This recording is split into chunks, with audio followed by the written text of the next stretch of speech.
If you know anything about marriage, you know that exclusivity is the most important thing. I mean, you love your spouse loves you, and you ain't going anywhere, and she ain't going anywhere. Imagine for a moment, or maybe don't imagine for a moment, giving your spouse away to somebody else.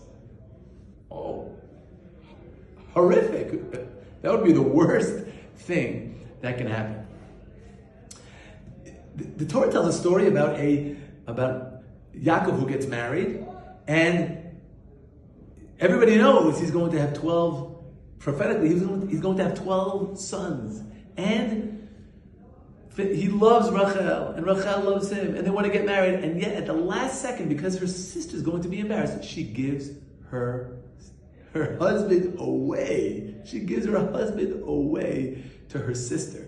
Her sister Leah walks up and gets married with her husband.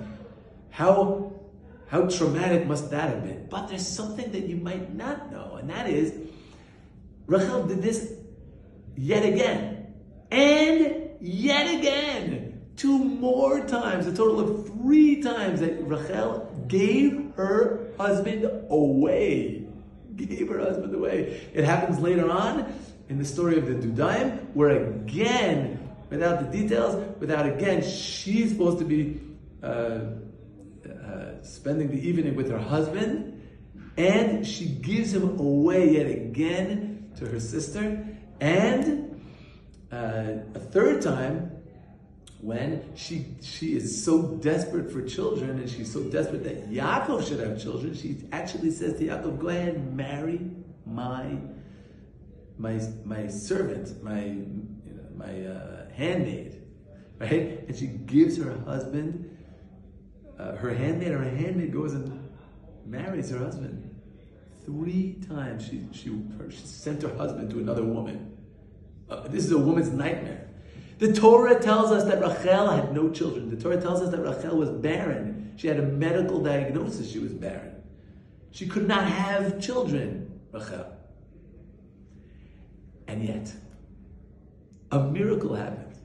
And she has a child, then she has another child, and then, when Jacob is supposed to have 12 sons,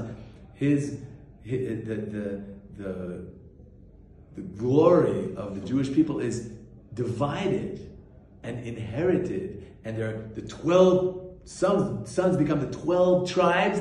Guess what? Rachel's progeny, Rachel's children don't just get 2 portions, they get 3.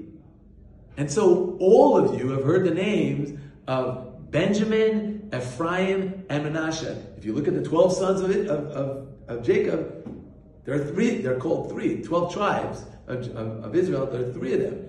Benjamin, Ephraim, and Manasseh. That means Rachel essentially has the place of 3 sons. She goes from being a barren woman to having 3 tribes of Israel who are her children, her progeny. How did that happen?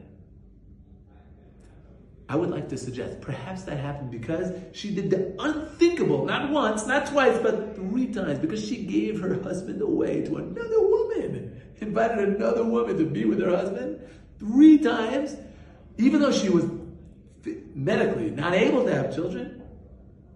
God made a miracle. God made a miracle and blessed her with 3 tribes. Important to note, Sarah had no children. Grandma, right? Her grandma Sarah had no, and Yaakov's grandmother had no children, and gave her husband, gave her handmaid to, instructed her to live with her husband in order that her husband should have a child. She did the unthinkable once, and so she had 1 child because she went entirely against her grain. A traumatic idea for any woman. She gave her husband away to another woman. Once she had a child. Rachel did it 3 times. Perhaps that's why she merited to have 3 tribes. Do not try this at home, gents.